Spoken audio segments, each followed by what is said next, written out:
बबलू हाथी सुबह सवेरे अकेले वन में टहलने के लिए निकला। वह अपने ही धुन में चला जा रहा था। लगता था उसके दिमाग में कोई उलझन है जिसे वह सुलझाने की कोशिश कर रहा था।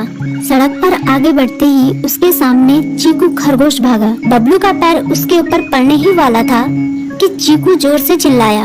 उसकी आवाज सुनकर बबलू ने अपना पैर पीछे खींच लिया। कहाँ खोए हो बबलू भाई? कहीं नहीं, बस कुछ ऐसे ही सोच रहा था। किस बारे में?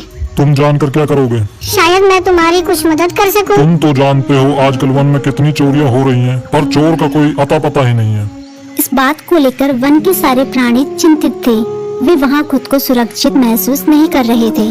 अरे चीकू भाई, हम मजबूर हैं। हम चोर को पकड़ ही नहीं पा रहे हैं। वह बहुत चालाक है और अपने काम को बड़ी कुशलता से अंजाम दे रहा है। कहीं कोई सबूत ही नहीं छोड़ रहा। हमारे राजा इस बात को लेकर बहुत चिंतित हैं। यही कारण है कि हम सब इस बारे में सोच रहे हैं। अब तुम मेरी इसमें क्या मदद कर सकते हो? मैं कुछ सोचता हूँ, हो सकता है मुझे कोई उपाय सूझ जाए। प्रयास करने में कोई हर्ज तो नहीं है। तुम ठीक कहते हो चीकू, लेकिन वन के गुप्तचर भी अभी तक इसका कोई हल नहीं निकाल सके। इतना कहकर वे चुप हो गए। बबलू की बातों ने चीकू को सोचने के लिए मजबूर कर दिया। चीकू को उदास देखकर बबलू बोला, तुम अपना मन छोटा मत करो। मुझे अच्छा लगा कि तुमने मेरी परेशानी को समझा। कभी मैं भी इस वन के लिए गुप्तचर का काम करता था। एक बार मेरी टांग टूट जाने से मेरे अंदर फुर्ती नहीं रही। तब से मैंने यह काम छोड़ दिया। चीकू, तुम चाहो तो यह काम दोबारा कर सकते हो। वन के प्राणी ज्यादातर दिन में भोजन की तलाश करते हैं, वे रात को आराम करते हैं। तुम दिन रात दोनों में ही भोजन की तलाश में निकल सकते हो सकता है रात को तुम्हें कुछ ऐसी बातों का पता चल जाए जो हमारे काम की हो। हाँ बबलू, तुम ठीक कहते हो। मैं आज रात को वन में घूमकर इस बात का पता करने की कोशिश करता हूँ। थोड़ी देर बातें करके चीकू अपने बिल की ओर बढ़ गया और बबलू अपने रास्ते चला गया। चीकू के दिमाग में अभी तक बबलू की कई बातें घूम रही थी। उसे समझ नहीं आ रहा था वह बबलू की मदद कैसे करे।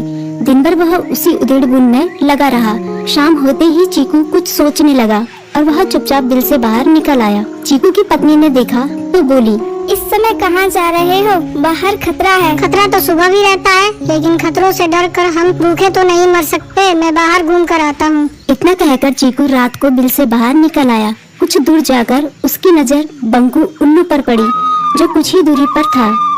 वह पेड़ की डाल पर बैठा अपनी गर्दन चारों तरफ घुमा रहा था। वह तेजी से पेड़ की एक डाल से दूसरी डाल पर उड़ रहा था। बंकू की नजर उस पर नहीं पड़ी थी। कुछ सोचकर चीकू पेड़ के पीछे से बाहर निकलकर थोड़ी खुली जगह पर आ गया और वहां से बंकू उल्लू को देखने लगा। बंकू ने चीकू को अंधेरे में भी देख लिया, पर उसने उसमें कोई उत्सुकता नहीं दिखाई और अपनी गर्दन चारों ओर घुमाता रहा। चीकू बड़ी देर तक बंकू की हरकतों पर नजर रखे रहा। वह थोड़ी देर तक खुले मैदान में खड़ा रहा, पर बंकू ने उसे देखकर भी अनदेखा कर दिया। उसने महसूस किया कि बंकू के आसपास चमकू चमगादड़ भी मंडरा रहा था। कुछ देर वन में घूमने के बाद चीकू अपने बिल में लौट आया और सुबह होने का इंतजार करने लगा। अगली सुबह बबलू उसी रास्ते में जा रहा था। रास्ते में चीकू उसका इंतजार कर रहा था। आज बड़ी जल्दी आ गए बबलू। हाँ, आजकल मुझे चिंता की वजह से नींद नहीं आती। कोई नई खबर है क्या? यकीन से तो मैं नहीं कह सकता, पर मैं तुम्हें ऐसे प्राणी का नाम बता सकता हूँ जो शायद चोरों की मदद कर रहा है। कौन है वो? बंकू उल्लू। इतना कहकर चीकू ने रात की घटना उसे ज्यों की त्यों सुना दी। इसे सुनकर बबलू का माथा ठनका। बबलू की आंखें चौंधिया गई। तुम ठीक कह रहे हो। मुझे आज रात बंकू और चमकू पर नजर रखनी होगी। इतना कहकर वे दोनों अपने अपने रास्ते चले गए। बबलू रात को अपने साथियों के साथ बंकू पर नजर गड़ाए रहा। उसकी संदिग्ध गतिविधियों को देखकर बबलू ने उसे उसके साथियों चंकी और संकी लोमड़ के साथ पकड़ लिया। बबलू ने सख्ती से पूछताछ करनी शुरू कर दी। तुम इस समय बंकू चमकू के साथ क्या कर रहे हो? हम चारों दोस्त हैं, इसलिए साथ बैठकर बातें कर रहे हैं। चमगादड़ और उल्लू की दोस्ती तो समझ में आती है, पर लोमड़ के साथ दोस्ती कैसे हो सकती है? सख्ती से पूछने पर दोनों ने अपना जुर्म कबूल कर लिया और सभी चोरियों के बारे में बताया जो उन्होंने कुछ दिन पहले वन में की थी। बबलू ने उनके चोरी का सारा सामान भी बरामद कर लिया। बंकू और चमकू को अभी तक समझ में नहीं आ रहा था कि वो इतनी आसानी से कैसे पकड़ में आ गए।